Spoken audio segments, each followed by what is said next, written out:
sometimes I call myself the translator. So this is where my technical background comes in handy because I can take everything the engineers are talking about and dumb it down for the clinicians.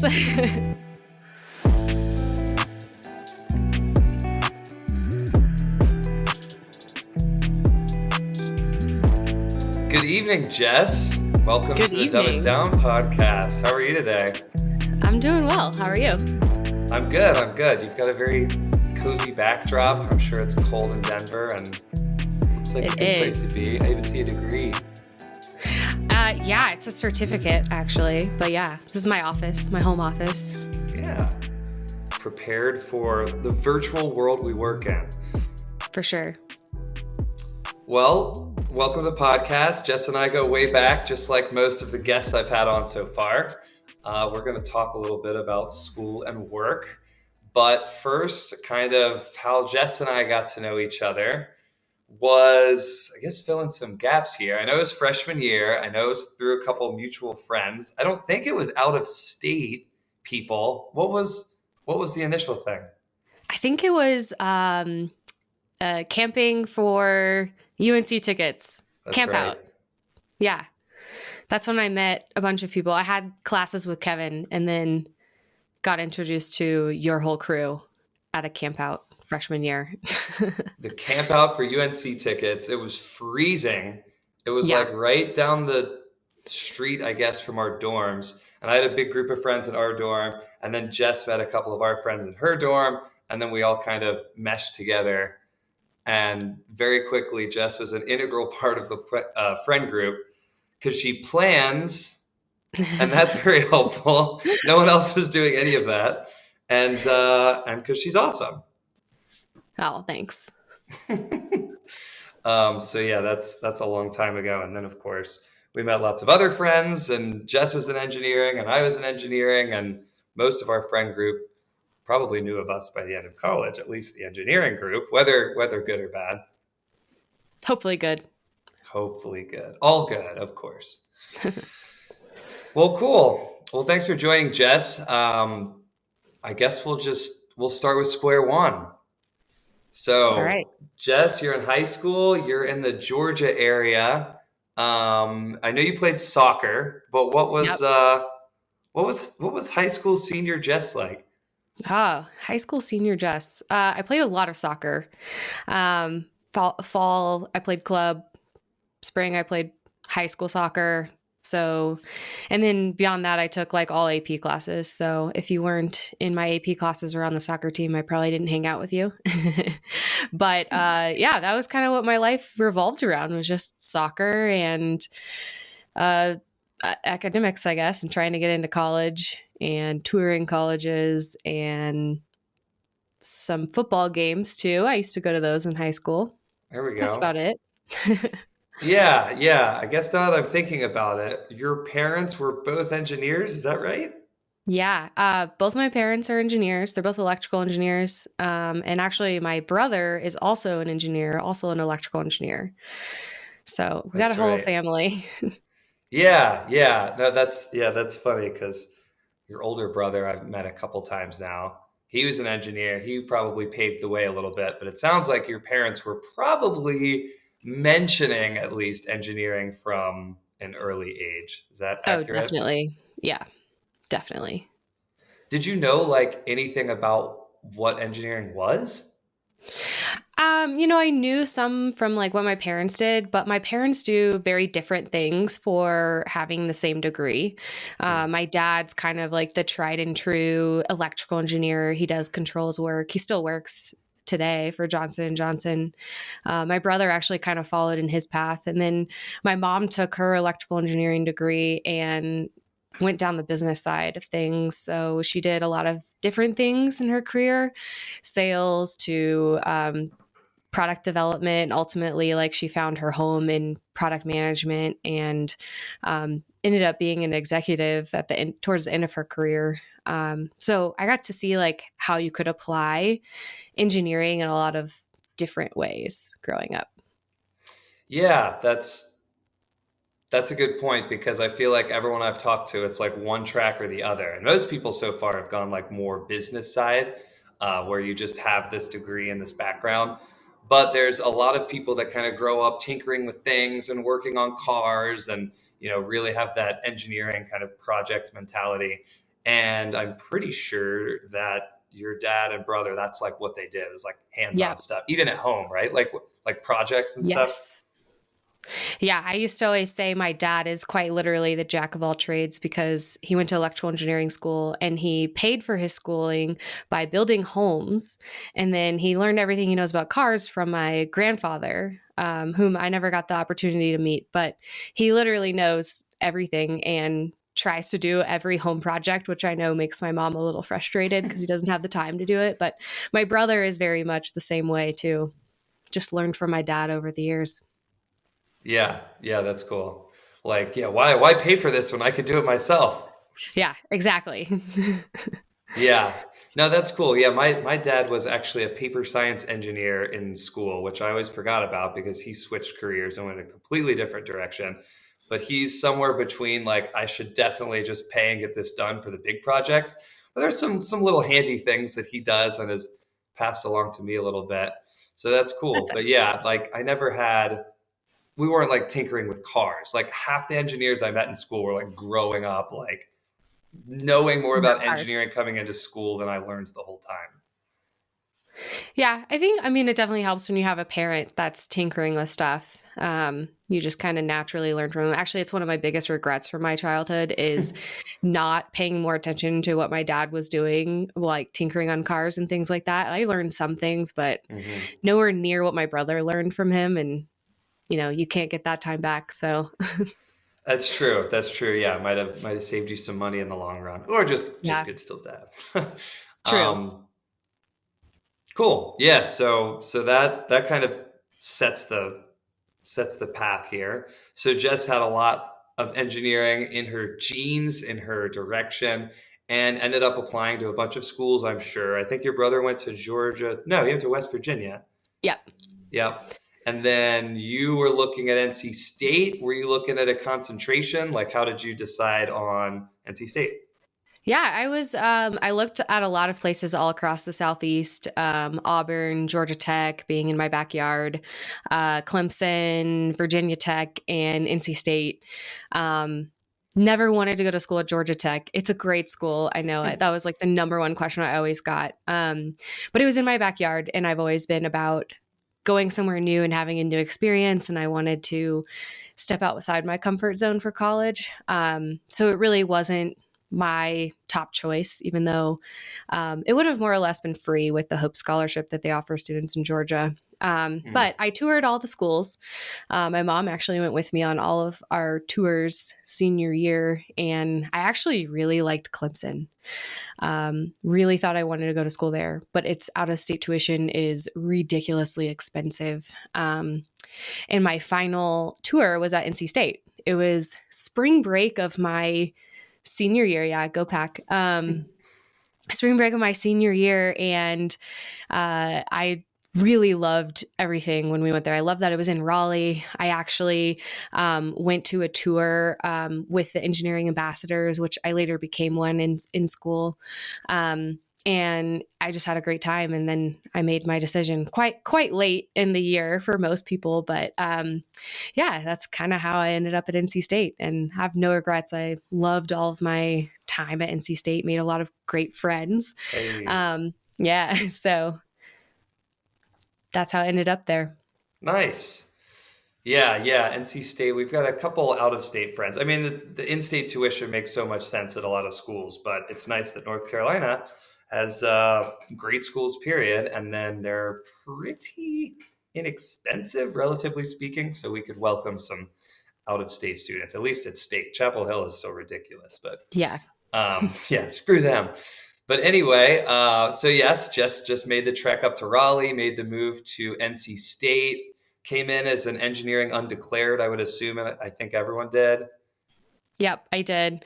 I kind of had my eye on industrial engineering at the time. But obviously I still went through all the steps that everyone else did, made sure that was the direction that I wanted to go. Yeah, what'd you know about it and why'd you go that direction? Well, really, it kind of came from my mom. So I told you how my mom went down the business side of engineering. She was new to engineering. She was, one of the only female engineering students when she graduated from West Virginia in 1981. And um, she didn't know much about all the different types of engineering degrees. So she chose electrical. Um, and side note, she had like 35 job offers when she graduated, by the Oh way, my God. which is ridiculous. But anyway, she always says if she could go back and redo it, she would have done industrial engineering because it gave her the technical background she would have needed to do her job, but with some of the more like process business concepts to help you succeed in the business world. And I kind of liked that and kind of liked the direction that she took in her career. And so I did have my mindset on that for that particular reason. And I never really wanted to do the, heavy technical stuff like my dad and brother do, but I knew that engineering would open a lot of doors for me. So that's kind of why I had my heart on industrial engineering kind of from the start.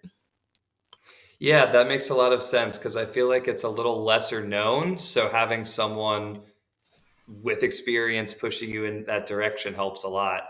And I know industrial came on some other, we had a bunch of friends that did it, came on their radars too, but I can't say it was as well publicized as some of the other ones. It was a smaller school, it was a newer school, which I think probably helped your whole program and why you probably enjoyed it a lot was because it was small and Yeah, could shift quickly. And I think mechanical was a lot more traditional. for sure. Anyway, I've already gone down that path on this before. Vlad actually said something similar. He said he would have done industrial, and that's what I Oh, say nice. too. Yeah. Yeah. Um, Well, I say it's like the term of industrial engineering is kind of vague, right? And all the other ones, it's like, okay, chemical. All right. Yeah. You're going to do stuff with chemicals and mechanical. You know what I mean? Like yeah. industrial is just like industrial. Like you think you're going to be locked away in some manufacturing facility for the rest of your life, but that's not true. Yeah, that's a good point. That is something I thought of, I guess. You are mechanical, you can go to a plant. Industrial sounded like you had to go to a plant, but Right. not the case. Not the case at all. Industrial and systems engineering. I guess that's maybe the key word there, but Yes, that's true. cool. So yeah, you got into the industrial engineering school, started working from those core classes into more of the technical classes, I guess. You guys had your little clique and you were on main campus instead of Centennial. But yeah, I guess things ended up working out. You approaching senior year, you were looking at the workforce. You weren't really thinking of a graduate degree or anything, right? No, What were your thoughts at that time? I wanted to make the money. Hey, fair enough. No, I always kind of thought I would maybe go to grad school eventually when back in undergrad, but I definitely liked the idea of working and figuring out what it was I wanted to do before I went and focused on a graduate degree, which I haven't gotten yet. So I don't know if I Fair. ever will. Yeah. Yeah, not super necessary depending on what you want to do. But right, if you're going to the business world, then I've considered an MBA. I'm not sure if that's the degree you would get, but I've considered that too. yeah. Yeah.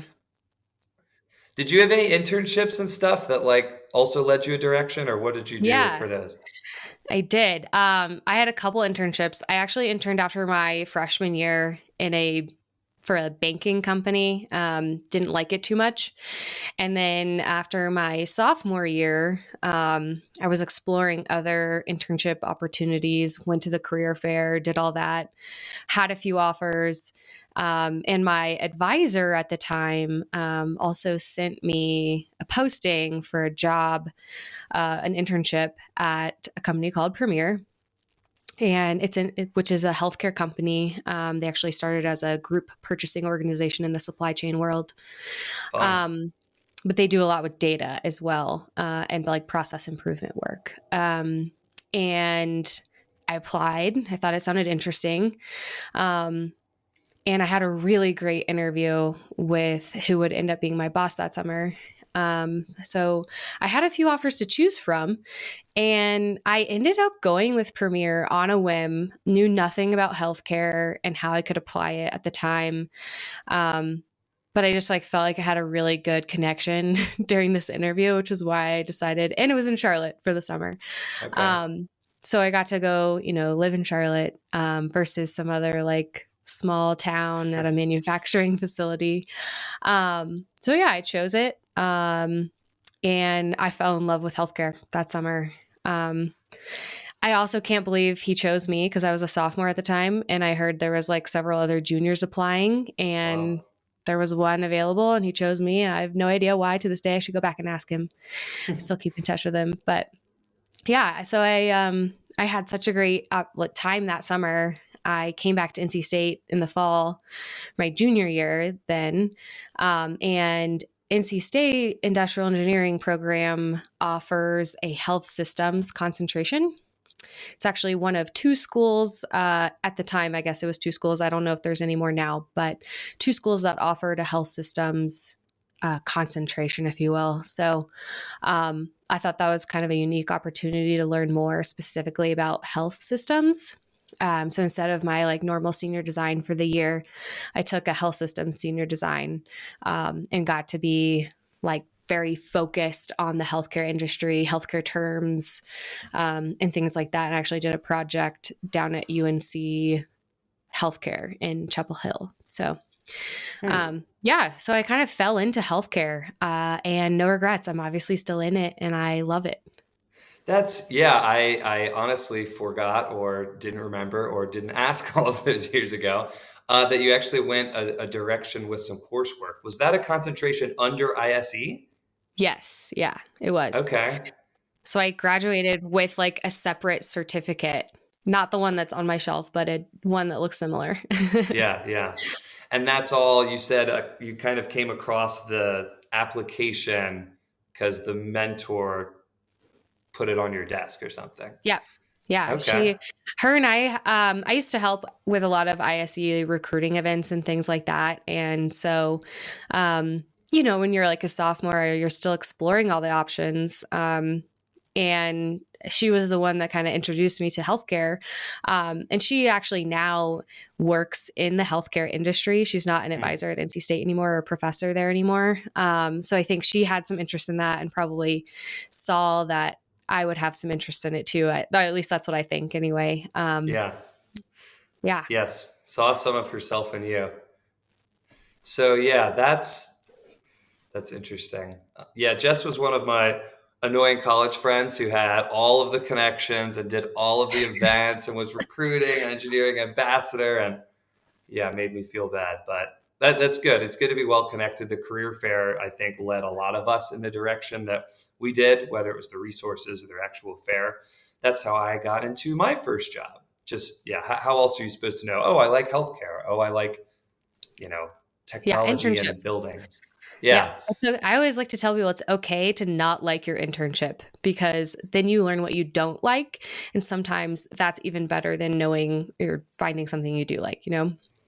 that's a good point. My first internship was like design and just on a computer, and I was not a fan. So cool. So you got the health system certificate. So you must have been super marketable after college, especially if it's, a certificate that's not offered very many places. Did you return to Premiere for other summers or try some other things and then choose them for the first job? How did that go? Well, I had one more summer between my junior and senior year, and I had always wanted to study abroad. But being an out of state student, I had to be able to afford it.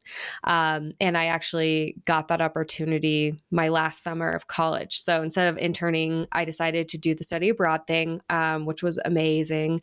Highly Hmm. recommend study abroad to anyone. I know you did one too. So you're a big fan of study abroad as well. I am. Yeah, Jess went to Yeah, Prague. She had a great time, I could tell. yeah.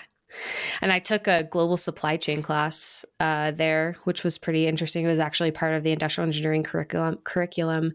And then I took like a gen ed class. So that was pretty fun. Yeah, that was like an industrial specific study abroad program. Is that right? Yeah, NC State has like a sister university in Prague, usually for the design school.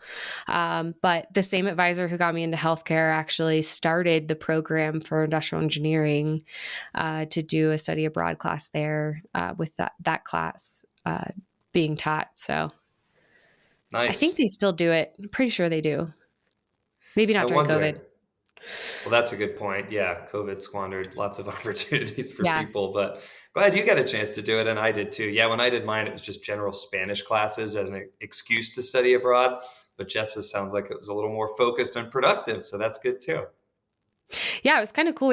She arranged tours of some of the manufacturing facilities. So we went to a Skoda car manufacturing facility outside of Prague, which was really cool to see. I had never been in a car plant before, and it was really clean. That's all I remember. Well, I remember more about it than that, but I remember that it was really clean, and they had a lot of robots.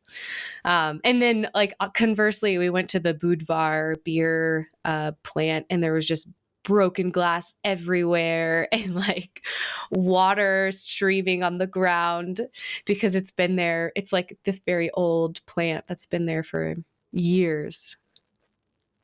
Huh. Yeah. Oh, so those were both plants, and one was spick and span, and one was a Yeah. mess. Yeah. Gotcha. Yeah. Shameless plug if you're interested in cars. BMW episode 2 with Vlad Deroche. Nice. um, Yeah. yeah, that's cool. So Prague, yeah, Prague was I visited once. It's a lovely city with a great exchange rate, so probably a good place to go if you're a student too. I remember getting $1 beers, like big beers, Yeah, which was pretty great. that's a steal. Yeah, and Jess has done her fair share of traveling afterward too. She's definitely got the travel bug. Cool. So now after senior year, you went to Premier, but was that a tough decision or was that kind of a layup? I think it was kind of an easy decision.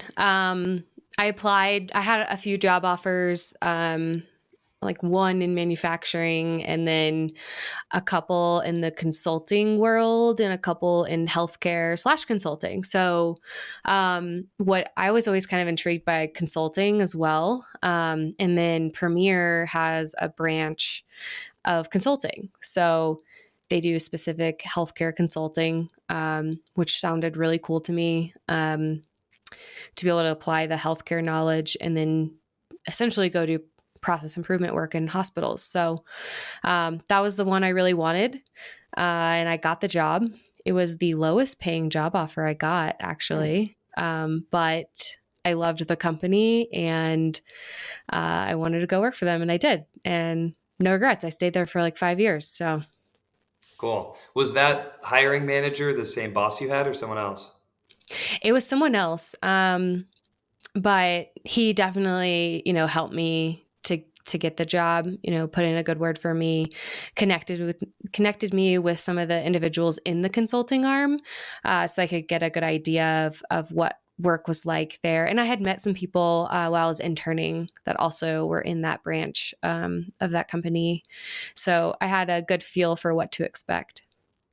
I see. So you had a feel for the company, but not necessarily, you hadn't worked on projects in that arm before. You just thought you might find consulting cool. Yeah.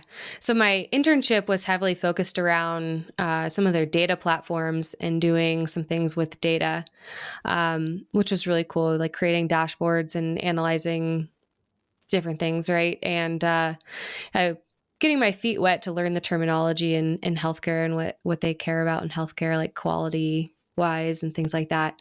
And so the consulting branch kind of applied. We did a lot of stuff with data still. So we'd take the hospital's data, but then we would go into hospitals and tell them, these are the opportunities we see that you have. And then we'd actually work with them in doing some process improvement projects to improve those outcomes. Whether that's like, I mean, there's a lot of things in healthcare. I won't bore you with that hospitals pay attention to, but things like length of stay and Oh, mortality sure. rates, readmission rates, and then all the way to like labor management and making sure you have the appropriate staffing levels to meet your patient demand. And then supply chain obviously is a big one too, making sure you're not overspending or underspending or wasting supplies. Waste is definitely a big thing in hospitals. So Yeah. lots of So stuff was with data. that, yeah, were they looking for an industrial engineer for that position or a general engineer or just a business major? What made you a good choice? They definitely had industrial engineering listed on their application. There was 5 of us that actually started the same summer I did. 4 out of the 5 of us were industrial engineers. The Cool. fifth one was a supply chain major. So a Okay. little bit of both. But he specifically went and worked on the supply chain side. I actually got to work on our quality consulting team, which was really fun for me. Very cool. Yeah, I remember consulting kind of being on my radar because Deloitte seemed like a cool company and consulting just seems like this cool concept of like, oh, I could just go help slash tell other people what they should be doing. And then I had the behavioral style interview, I forget what they call it, and I Oh, just had yeah. no idea what was happening. They were like, guess this or yeah, so I guess that wasn't the fit for me, but seemed to work out for you, whether that's what Premiere did or not. Yeah. I don't remember a behavioral interview actually. That was big in some of the really big companies, Right. and yeah, I didn't go. Premiere is a mid-sized company. It's grown since I joined it in 2014, but um, yeah, they didn't do that kind of thing, which I'm kind of glad they didn't. Yeah, yeah. No, it was. I don't know how necessary it is, but it's interesting. Maybe throw a question or two in there. But anywho, so you moved to Charlotte at that point. Is that correct? I stayed in Raleigh for a year, and then I decided, I moved around as a kid, and I went to NC State, wanted something new, right? And I think I've always kind of followed that path into my adult life.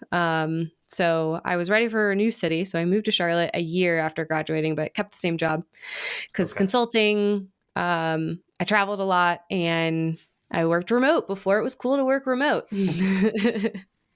Yeah, and then right, and then you came down to Charlotte. That's right, and Yeah. then another couple years in the same position in the same branch, still doing a bunch of traveling, I'm sure, but generally liked the job. It was what you expected. Yeah, I had a couple promotions, so I got to own more and more pieces of my projects. So my last position I held there, I got to essentially run my own projects with my customers, which was a lot of fun to me to be, the one that has that customer ownership and then running the show somewhat. There you go. Yeah, it's always good to run the show. Better than being told what to do. Yeah, Um, exactly. yeah, what was your title at that point? Senior performance partner. Okay, that could be worse. I feel like titles 9 times out of 10 are absolutely Titles ridiculous. I would okay, I need to say this so that your listeners hear. Titles don't mean anything.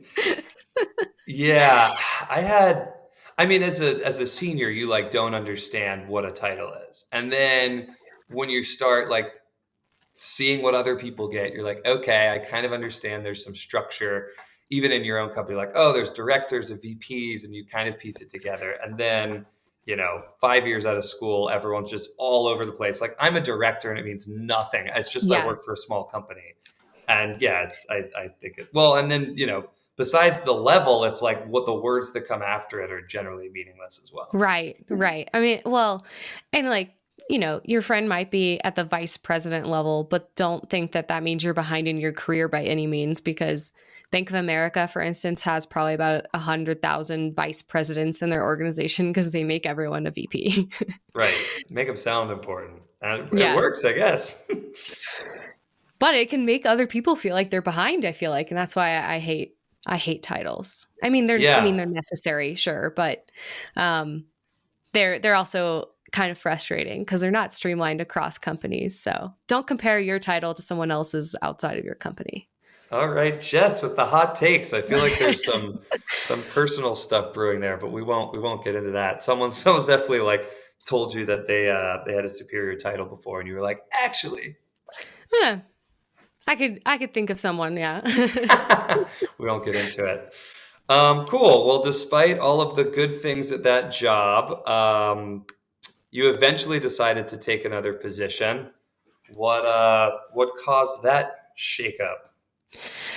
Well, I'd done consulting for 5 years, made a lot of contacts, and seen a lot of stuff in healthcare, right? And then I what Premier had in data, they didn't have in like disruptive technologies. And I really liked the idea of going to work for technology that was, doing something disruptive in the healthcare industry, doing something different and new and exciting. And not just like the data will always be important and process improvement will always be important, but healthcare is kind of one of the last industries to adopt technology, and that's happening right now. There's all kinds of cool new technologies out there. So I actually started looking at startups. I thought it would be really cool to go work for a startup somewhere. And I did the opposite and came to GE Healthcare, which is Quite the one of the startup. largest companies. Yeah. But I followed a couple old coworkers to my current role. So that's why, the connections you make are important. I 100% got my job because I knew people. Mhm. They passed over like 100 other applicants. I'm not kidding. I was told this after I got hired, and I was like, I don't know if I'm deserving of this or not, but thank you. Yeah. Um, but yeah, I followed a couple colleagues here, and it was this cool new platform in their disruptive technology space um, that, was going to change the way we do healthcare in many ways and improve the outcomes of patient lives. And I thought it sounded really cool. And it was like working for a little mini startup within a huge organization, which it definitely feels like that on many days.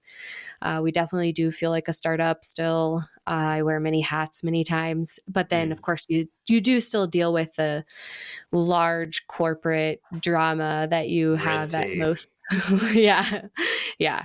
Oh, this has to get approved before you can send it to a customer, kind of thing. And I'm like, how long is that going to take?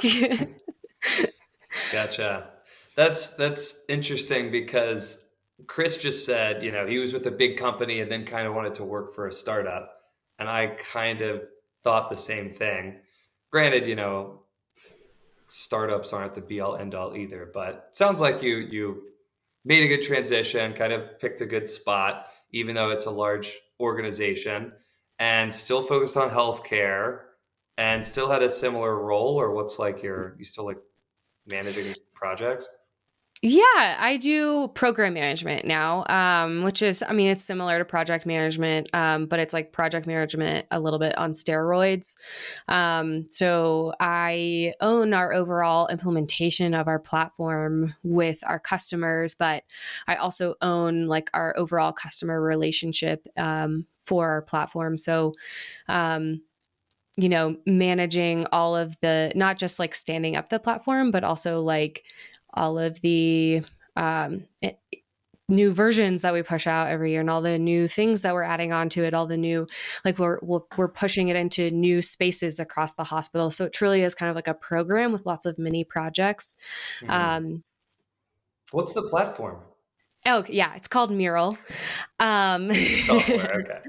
Yeah, it's a software platform. It basically aggregates a lot of disparate data systems across a hospital, and you can apply it in many ways. So we have a virtual ICU platform for virtual critical care, where it aggregates all this data and applies it to some algorithms into what we call bundles. That will alert someone sitting in a room that this patient in bed one is deteriorating or something's changed on their ventilator and they need to be, they probably could be, extubated or something like that. So there's lots Huh. of different, that's the clinical decision support piece of it. And then there's audio visual technology in the room. So you can have two-way communication back and forth from the room.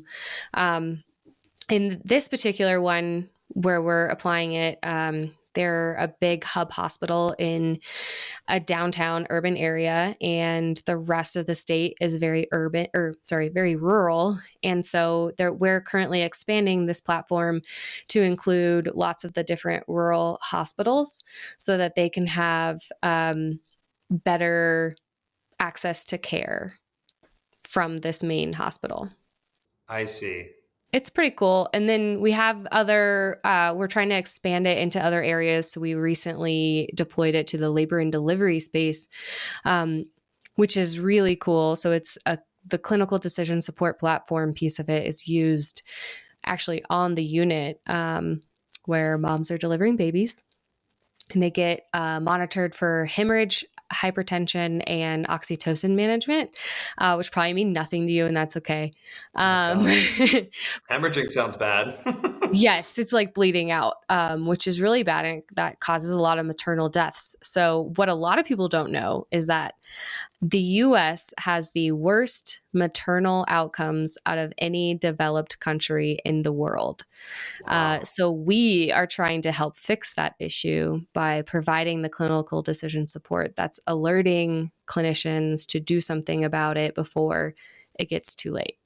So we've seen really amazing results at our pilot hospital for that platform. And then I'm currently working to integrate it with my main customer, which has the virtual ICU. So we'll deploy the technology across the hospital in different areas too. So, Oh boy. Well, that sounds super cool. yeah. I'm going to try to dumb it down and see if I retained anything. So the platform aggregates data from like the systems that it's installed in. And when it pulls it together, it like suggests what other rural hospitals should do just based on the aggregation of data. Is it like telling doctors to do, or is it making decisions just the platform itself? Just the platform itself. So there's algorithms built into it that'll notice exactly the second that a temperature changes or the heartbeat changes or the blood pressure changes, that is alerting to something potentially critical happening. I see. Yeah. Or in some cases, it's like a patient could be extubated, so they could go off of the ventilator, which is not necessarily like, you know, correcting a bad outcome, but it's helping the patient progress, right? But so yeah, it alerts clinicians to some of those changes right away, and then the person sitting behind the screen for the virtual ICU scenario can then go investigate and make sure that that's truly happening, and then they can call someone that's on the floor taking care of the patient and be like, "Hey, I noticed this, and this. You should really do this or something, like push a medication or." Whatever. I'm not a clinician, so I don't know all of that jargon, but I'm sure it's technical, yeah. yeah, So the virtual ICU, someone like additional is sitting there and basically watching this platform or getting alerted. And then yep, they're the one who goes and helps the decision making of each doctor and nurse that's on the floor. yep, exactly. Okay. And then for the labor application, that would be the same thing. It'd be a virtual Well, labor that one, we monitoring. actually put a screen onto the unit so Gotcha. that everyone on the unit can see and get alerted. Everything has a color to it. So red, green, yellow, obviously red being bad. So it's alerting you to something that you should go correct. Yellow, is it's getting to that point where it could be bad. So those are actually on the unit for people to see. We also have the ability to build in a text notification to clinicians' phones. So if somebody changes to red, we could say, alert this nurse's phone that their patient has now, lost X amount of blood and is at risk for hemorrhaging or something like that. So Gotcha. And it's based on like big data where it knows all of this previous data when the outcomes of how people ended up and can make recommendations based on that. yeah, that's our Fascinating. biggest challenges is getting all of the data, especially when we work, and even large hospitals that you would expect to have some of this data integration don't. It's quite alarming sometimes, but especially the rural hospitals where everything is manually charted, Wow. everything is, nothing is integrated. They're on these ancient monitors or something like that. Like I literally had to Google a monitor that some hospital was using because I had never heard of it, and they were only available on eBay. Oh my gosh. So they're just Yeah, like obsolete. yeah. But I mean, that's kind of the cool part about my job is I get to go figure out how we're going to integrate all the data. Um, and work with our engineering team and our network architecture guy to figure out what this looks like. And then sometimes I call myself the translator. So this is where my technical background comes in handy because I can take everything the engineers are talking about and dumb it down for Hey, the clinicians. So um, interesting. yeah. That's cool. Yeah. Well, it sounds like you like it. Sounds like you're making a difference. Hopefully, that maternal death rate continues to reduce. Yeah, I'll Hopefully, keep you that can posted. help. Yeah. Do you think it's like a data issue or like a sanitation issue or just a lot of other different issues? I think it's a lot of things. One is clinicians are so busy taking care of multiple patients that they don't immediately see like trends in patients that an algorithm notices, or that a person sitting behind a screen can literally look at a graph and see deterioration over time. Um, so yeah, I think it's a lot of the busyness that you get from the bedside team from Hmm. noticing that. And then particularly in the labor and delivery space for the maternal outcomes, a lot of that is linked to lack of access to good care in rural environments. And then a focus on the baby once the baby is born and not on the mother. So most of the time things happen because the mom got forgotten about, or something's happening after they've already given birth. So we Wow. continue to monitor after they've given birth.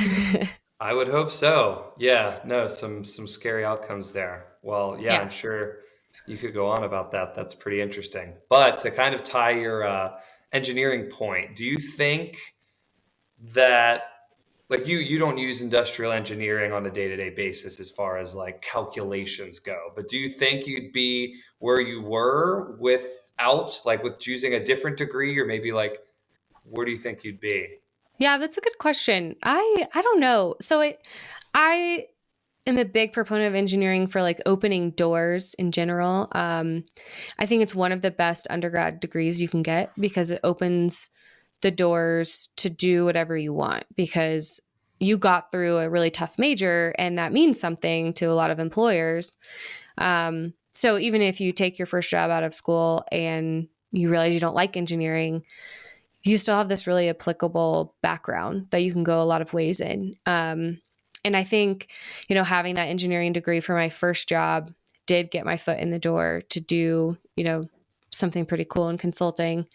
Um, and yeah, that obviously just paved the way for the rest of my career and meeting some of the people I've met, which now ultimately got me to my current role. So, and then, yeah, I think the technical background I do apply a lot. I do like a lot of networking stuff now, which I guess I technically didn't learn in school, but Like IT networking. yeah, yeah. Yeah. But I mean, the technical concepts are there, like learning how to problem solve or ask the right questions. Some of that you get from the undergrad. So I think I would still do industrial engineering if I went back to school today. And I do think it helped me get to where I am. Cool. Shout Yeah. out Edward P. Fitz, Industrial School of Yeah. Engineering. The new building, so industrial engineering has now moved over to Centennial Campus, which is exciting. And I went back to NC State the other weekend, and that new building is pretty sick. Yeah. Yeah, I didn't get the chance to go to Centennial. We were just back for a football game, Jess and me and a couple other friends. But yeah, Centennial campus is crazy now. Yeah. Pretty state of the art. Pretty awesome. Yeah. Yeah, Hunt Library. Cool. Well, Jess, I've got a couple like just standard questions I ask people. Is there anything else on your career arc that you'd like to share? Oh, I don't know. Uh, I guess, I was thinking about this. Okay. My one piece of advice to people Cool. when applying for jobs, don't think that you have to meet every requirement on a job posting to apply for it. Because someone once told me if you met every single requirement for a job posting, that means you're overqualified for the job because you already know how to do everything in that role. So basically, as long as you are willing to learn and capable of meeting those requirements in the near future, then apply for the job. And I feel like that when someone told me that, I looked at job postings differently and applied for some roles that um, I initially never thought I would have gotten because I never thought I met the requirements. But you don't have to meet all the requirements for a job posting. So that would be my one piece of advice for people seeking jobs. That's a good point. Yeah, a lot of times the requirement is like a bachelor's degree. Sometimes it's engineering. And other than that, it's probably pretty murky in what they actually require or not. So, Yeah, very exactly. cool.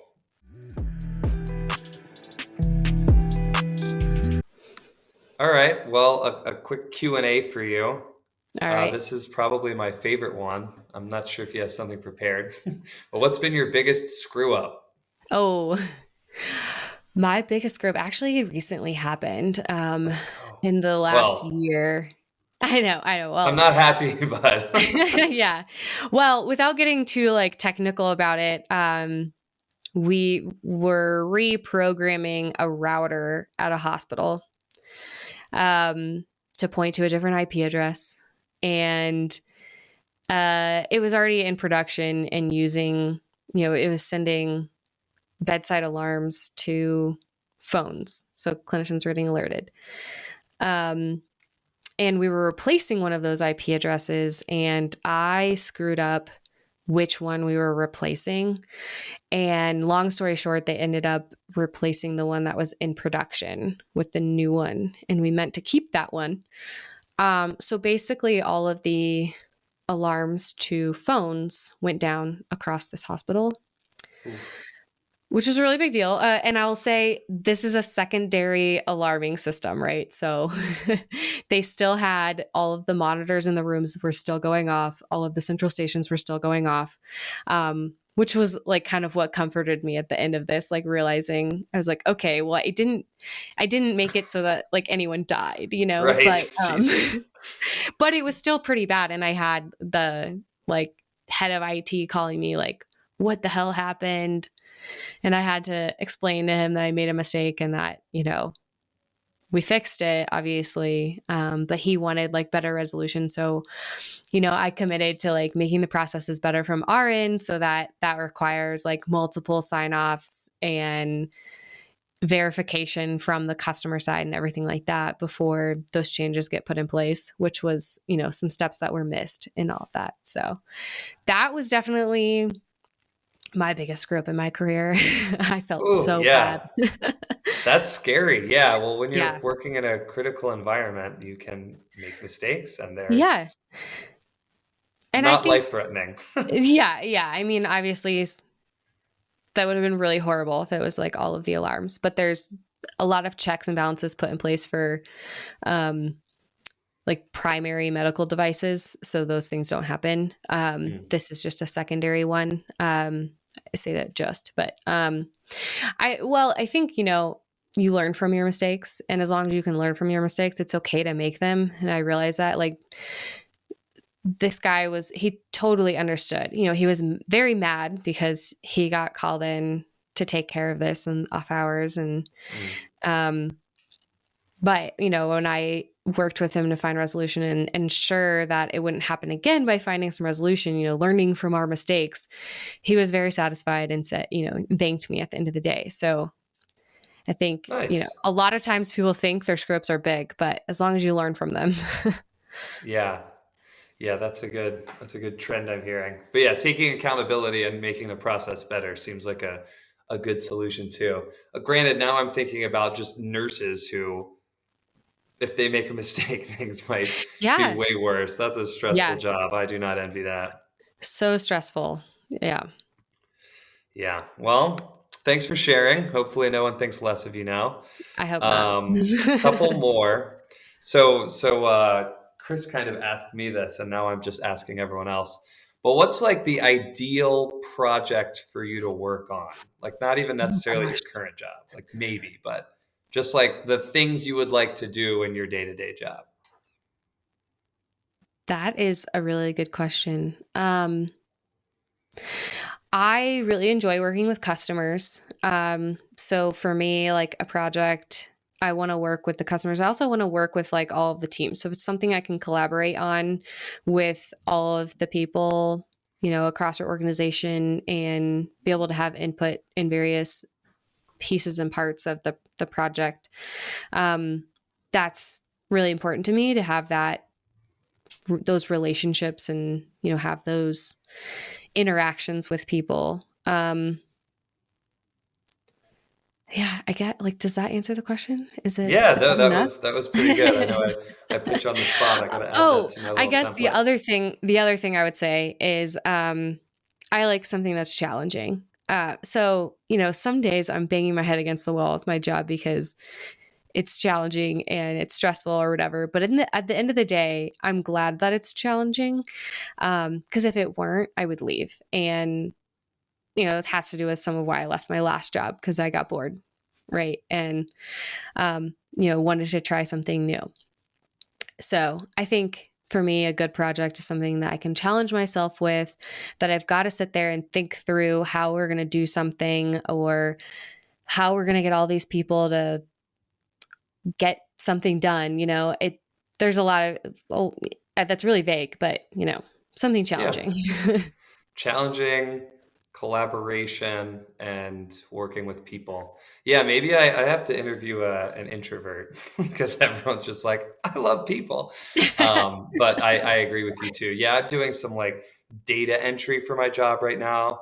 It's like follow Ooh, up emails and like logging it, and it's not the most fun, but that's a couple hours a day and the rest are a little better. But yeah, when you have to oh, sit that's there and good. like think through a problem, I feel like whether it's an engineering school or on the job, it's, kind of gratifying to figure it Yeah. out. Yeah, it is. And I still get to do that in my job, which I really like. Nice. Well, do you have a mentor? And if so, what are they doing that you are not? Mm, it's a very good question. I probably have a couple of mentors, but I would say, a few of them that I can think off the top of my head, they both do that I don't. Um, which I used to be better at this in college, actually, is actually networking internally and like meeting people across the company and just like sitting down and having chats with them. Like I do that a lot with the people on my team, like that I travel with and stuff. But I don't think I do as well at reaching out to what someone in a totally different group is doing and how they've gotten to where they're at. And I know like my boss does a good job of that. And one of my other mentors is constantly doing that. Um, and what I'm trying to get better at, which they both do, is they're really present on LinkedIn. So Hmm. I'm trying. I noticed that you're pretty present on LinkedIn, so you're up in your game there, and I think that I need to up my game there. So, Interesting. Well, so I do it because I'm trying to like win over customers. But like for you, what would be your incentive to do it? well, I think it's networking somewhat to make connections with people across the healthcare industry for me.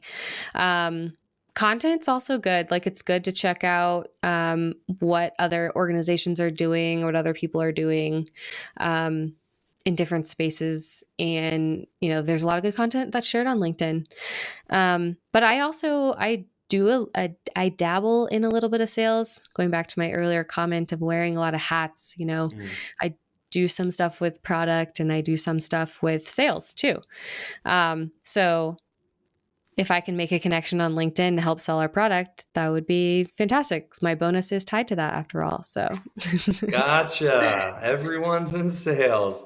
No, oh yeah, that's I've been thinking about it. Yeah, with some of the what you said, I feel like you've got some selling points in there. You've got your pitch down. So, yeah, I mean, LinkedIn is super helpful for reaching out to people you probably wouldn't have seen anyway. And like anytime I go to an in-person event, like people don't even have business cards anymore. So you just add them right on the spot on LinkedIn, Yeah. and then it's more, you can keep up with them if they end up posting stuff. But yeah, I guess cross industry learning and exposure is something you're going for too. Yes, exactly. Trying to learn, I have different connections to people who are really passionate about certain areas of healthcare. And so they'll post content about the latest thing the government's doing or what's happening in that space. And it's good to catch up on some of that. And that's what I need to be better at catching up on so I can stay at the top of the industry knowledge. Very cool. Yeah, I guess you get bogged down in the day to day sometimes. But you Yep. said, or you kind of mentioned one of your mentors as your boss. Is that right? Yeah. I think that's super helpful. I would put myself in that category too. But if you don't, one, like the person you're working for, and two, like learn a lot from them, then you might need to switch it up. But Yes. very And I had a cool. boss that I didn't like, and that was not a pleasant Ah, journey. So yeah, you luckily, had to. got out of that situation. But yeah, I have a great boss now who is a great mentor and great at, helping develop your career and grow in the area you want to grow in. And even if that's Yeah. like outside of GE for me. So, Okay. Did that prompt your job switch? yes, when I left Premiere, there was a kind of a switcheroo. I won't get into the Happens. details, but Yeah. was reporting to someone that I wasn't too fond of. So, Not a um, mentor. So just switched yeah, it up. That's yeah, good. yeah. All right. Well, similarly, oh well, that's funny because I actually have LinkedIn in this in the question. So go Oh, connect with Jess on LinkedIn if you're listening. yeah. She's trying to expand her reach. Are you open to being a mentor if someone has a question and hears this? Oh, yeah, absolutely. I'm happy to help in any way I can. I really enjoyed doing that at NC State for like the future students. So if I can continue that, I'd love to be plugged more into that space anyway. So yeah, reach out. I'm Jessica Rose. There is two Jessica Roses that work for GE Healthcare. So make sure you find the right one. There you go. Yeah, the right one will work for GE Healthcare. Wait, both of them do. How do I know it's you? I guess my picture. Yeah, okay. I'll put a picture in the show notes or something. Actually, I should There you probably do that go. anyway. Well, Jess, it's been real. I feel like we don't talk much about work. We just, socialize That's and true. drink beer occasionally. So it was good to actually find out what you do. Thanks for coming on. Thanks for being open to additional questions. Anything we missed? Oh, I don't think so. What's new and exciting in your work life? What's Oh keeping you boy. where you're at? Actually, I'll share this. I was kind of holding this back in case we went too long. Um, but what you're talking about in healthcare is like totally what I'm dealing with at work. It's like the reason why people shift to smart buildings or should be is because the data enables better decision makings. So like there are people that operate buildings, granted it's not healthcare equipment, but like heating and air equipment and lighting and elevators like manually where they're doing checklists and like Oh, those aren't wow. being put into software. Or if they're being run on software, the data logs just like delete themselves after 7 days and aren't really backed up. And so, like what my company says, and we're a consulting firm, which also relates, but we say you've got all this data. It's not easy, but if you have a program to get all of this data and like put it into your decision making, it's not like one project. You have to like do multiple different steps, but where you get all of this data into your systems, like your CMMS or other software that helps your company function, then it can be very beneficial. So, like the futuristic thing that we sell is like you could have your building where someone scans a QR code to get into the parking garage like an office worker, and then it turns on the lights in their office right as they're walking in, and it gives Oh, them the wow. cup of coffee to their door, which Mhm. knows their order, and like all of this futuristic stuff. But there's also just some low hanging fruit of your heating and air conditioning system might not kick on at the proper time because it doesn't know someone's in the room or stuff like that. So anyway, as you're Interesting. telling me all of this, I'm like, oh, big data, Yeah, software, similar. technology enabling decisions. There you go. That's cool. I hope one day I can walk into a building and I'll just have a cup of coffee. That is exactly what I would order at Starbucks or something. That'd be pretty cool. Yeah. Yeah, well, if anyone ever goes back to offices, but yeah, we're like in True. healthcare too. So, like if you unfortunately Oh, ended up yeah. in a hospital and you had an app that could control the lights or the heating and air or something Oh, yeah. uh, That'd be sweet. from your bed rather than getting up, or yeah, there's a lot of stuff you could do. There's a lot of opportunity, I think, between smart buildings and healthcare, between There the is. medical devices I and things. I may have recently closed a local Charlotte healthcare system, so I'm excited for that. And Nice. maybe I'll send you my business card, Jess. No, you don't have to take it to your current customers, but we've got yeah, it's just like it's probably what a lot of people would say. Like, oh, technology, big data, the future. It's the space I want to go in. It's innovative and it can help. So that's a good thing. That's awesome. Well, you'll have to tell me how that project goes because I'm curious.